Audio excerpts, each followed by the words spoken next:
नमस्कार। अगर आप मार्केट में ट्रेड करते हैं तो ये सवाल आपके सामने कभी ना कभी जरूर आया होगा कि किसी खास मूव के लिए फ्यूचर्स चुनें या फिर ऑप्शंस। देखिए, दोनों ही बहुत पावरफुल टूल्स हैं, लेकिन कौन सा कब इस्तेमाल करना है, असली खेल तो वही है। तो चलिए आज इसी गुत्थी को सुलझाते हैं। तो आज का सबसे बड़ा सवाल यही है, फ्यूचर्स बनाम ऑप्शंस, किसी भी ट्रेड के लिए सही हथियार आखिर है कौन सा? ये समझना बहुत जरूरी है कि मार्केट का हर मूव एक जैसा नहीं होता। कुछ चालें बहुत धीमी और सधी हुई होती हैं, तो कुछ एकदम तूफानी।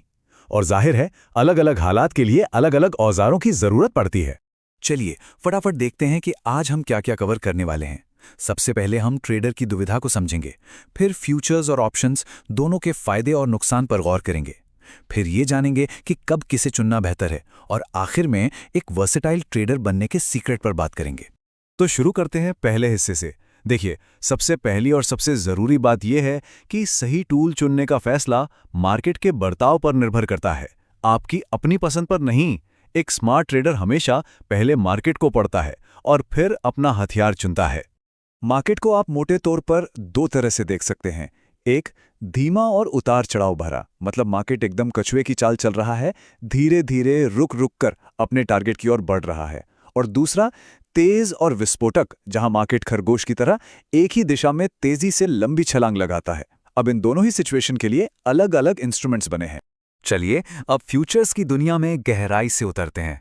इसकी सबसे बड़ी ताकत क्या है? इसकी सटीकता, मतलब प्रिसिजन, और ये ट्रेडर्स को धैर्य रखने का पूरा मौका देता है। फ्यूचर्स ट्रेडिंग के 3 सबसे बड़े फायदे हैं। पहला और सबसे खास, इसमें टाइम डीके यानी थीटा का कोई झंझट नहीं होता। दूसरा, प्रॉफिट का हिसाब किताब एकदम सटीक होता है। और तीसरा, इसमें आपको जबरदस्त लीवरेज मिलता है। चलिए एक एक करके इन तीनों को समझते हैं। तो ये थीटा आखिर है क्या भला? सोचिए, थीटा वो अदृश्य चोर है जो समय के साथ चुपके से आपके ऑप्शन की वैल्यू को कुतरता जाता है। ये ऑप्शंस ट्रेडिंग का सबसे बड़ा सिरदर्द है। लेकिन मजे की बात यह है कि फ्यूचर्स में ये होता ही नहीं। इसका मतलब, अगर आपको लगता है कि मार्केट ऊपर जाएगा लेकिन वो कुछ दिन एक ही जगह पर अटक जाता है, तो फ्यूचर्स में आपको घबराने की जरूरत नहीं है। आपका ट्रेड समय की वजह से कमजोर नहीं होगा। ये आपको शांति से इंतजार करने की आजादी देता है। अब बात करते हैं सीधे सीधे हिसाब की। मिसाल के तौर पर एक स्टैंडर्ड ई मिनी S&P 500, जिसे AS फ्यूचर्स कहते हैं, उसमें हर एक पॉइंट के मूव पर सीधे सीधे $50 का प्रॉफिट या लॉस होता है। सब कुछ तय है। 10 पॉइंट का मूव मतलब $500। कोई कंफ्यूजन नहीं, कोई अगर मगर नहीं। ये गणित ट्रेड को बहुत ही सिंपल और क्लियर बना देता है। लेकिन रुकिए, कहानी में एक ट्विस्ट भी है। फ्यूचर्स के कुछ नुकसान भी हैं।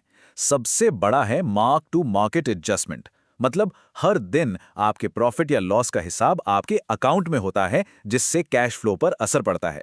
दूसरा, ऑप्शंस के मुकाबले इसमें रिटर्न लिमिटेड होता है। और तीसरा, जिसे ट्रेड करने के लिए बहुत ज्यादा मार्जिन यानी पैसों की जरूरत पड़ती है। मार्जिन की बात करें तो यह सच में बहुत ज्यादा हो सकता है। सोचिए जरा, सिर्फ एक कॉन्ट्रैक्ट ट्रेड करने के लिए आपको $16,000 तक की रकम ब्लॉक करनी पड़ सकती है। ये एक बहुत बड़ी रुकावट है जो कई छोटे ट्रेडर्स को इस गेम से बाहर रखती है। चलिए अब पासा पलटते हैं और दूसरे खिलाड़ी यानी ऑप्शंस पर आते हैं। ऑप्शंस का नाम सुनते ही दिमाग में एक ही शब्द गूंजता है, विस्फोटक क्षमता। ऑप्शंस की दुनिया में क्या कुछ मिलता है? अरे बहुत कुछ। इसमें कम समय में बड़े मुनाफे की जबरदस्त संभावना होती है। एंट्री कॉस्ट बहुत कम होती है, मतलब कम पैसों से शुरुआत कर सकते हैं। इसमें अनगिनत स्ट्रेटजी बनाने की आजादी मिलती है, और ये पोर्टफोलियो को बचाने यानी हेजिंग के लिए एक बेहतरीन टूल है। ऑप्शंस का असली जादू, इसका असली नशा इसकी रफ्तार में है। सोचिए, एक सही ट्रेड पर कुछ $100 लगाकर उन्हें कुछ ही घंटों या दिनों में कई $1000 में बदला जा सकता है। यही वो आकर्षण है, वो एड्रेनलिन रश है जो ट्रेडर्स को ऑप्शंस की तरफ खींच लाता है। लेकिन इस जादू की एक कीमत चुकानी पड़ती है, और वो है बहुत बड़ा जोखिम। ऑप्शंस के 2 सबसे बड़े दुश्मन हैं। पहला तो वही हमारा पुराना दोस्त थीटा यानी टाइम डीके, जो हर पल आपके प्रॉफिट को खा रहा है।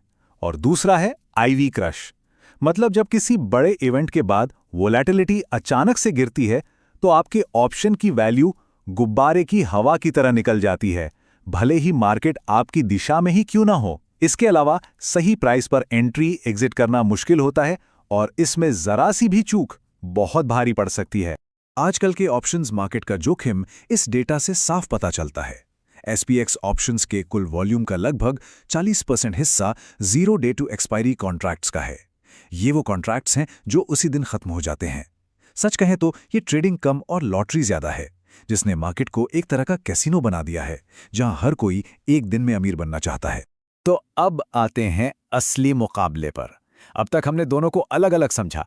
अब देखते हैं कि जब ये आमने सामने हो तो कब और किसे चुनना चाहिए। ये टेबल इस पूरी चर्चा का निचोड़ है, तो इस पर जरा ध्यान दीजिए। पहला पॉइंट, मार्केट का मिजाज। अगर मार्केट धीमा और साइडवेज है तो फ्यूचर्स बेहतर हैं, लेकिन अगर एक तूफानी तेज मूव की उम्मीद है तो ऑप्शंस बाजी मार सकते हैं। दूसरा, टाइम डीके।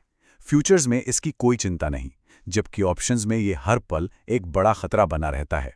तीसरा, सटीकता। फ्यूचर्स में आप जिस प्राइस पर चाहते हैं उसी पर एंट्री ले सकते हैं, जबकि ऑप्शंस में प्रीमियम हर सेकंड बदलता है। चौथा, प्रॉफिट की क्षमता। फ्यूचर्स में प्रॉफिट एक सीधी रेखा की तरह बढ़ता है पॉइंट्स के हिसाब से, वहीं ऑप्शंस में ये कई गुना या एक्सपोनेंशियल हो सकता है। और आखिर में पैसा। फ्यूचर्स के लिए बड़ी पूंजी चाहिए, जबकि ऑप्शंस की शुरुआत छोटे से प्रीमियम से भी हो सकती है। तो इस पूरी कहानी का क्लाइमैक्स क्या है? देखिए, असली लड़ाई फ्यूचर्स बनाम ऑप्शंस की है ही नहीं। असली लक्ष्य है एक ऐसा ट्रेडर बनना जो दोनों का इस्तेमाल करना जानता हो। और यही सबसे जरूरी सबक है। एक बेहतरीन ट्रेडर वो है जिसके टूल बॉक्स में दोनों हथियार हों और उसे ये भी पता हो कि किस सिचुएशन में कौन सा हथियार निकालना है। असली स्किल किसी एक का पक्ष लेने में नहीं, बल्कि सही समय पर सही टूल इस्तेमाल करने की कला में है। तो एक सीधी सादी 3 स्टेप की स्ट्रैटेजी है। सबसे पहले मार्केट की हालत को ईमानदारी से देखें, क्या वो धीमा है या तेज। फिर अपना लक्ष्य तय करें, क्या आपको सधावा सटीक प्रॉफिट चाहिए या एक बड़ा विस्फोटक मुनाफा। और बस आखिर में उस लक्ष्य के लिए सही टूल चुन लें। ये इतना ही सिंपल। और अब हम आपको एक अंतिम सवाल के साथ छोड़ जाते हैं। सही टूल चुनना बेशक बहुत जरूरी है, लेकिन क्या उससे भी ज्यादा जरूरी खुद ट्रेडर पर अपनी भावनाओं और अनुशासन पर महारत हासिल करना नहीं है?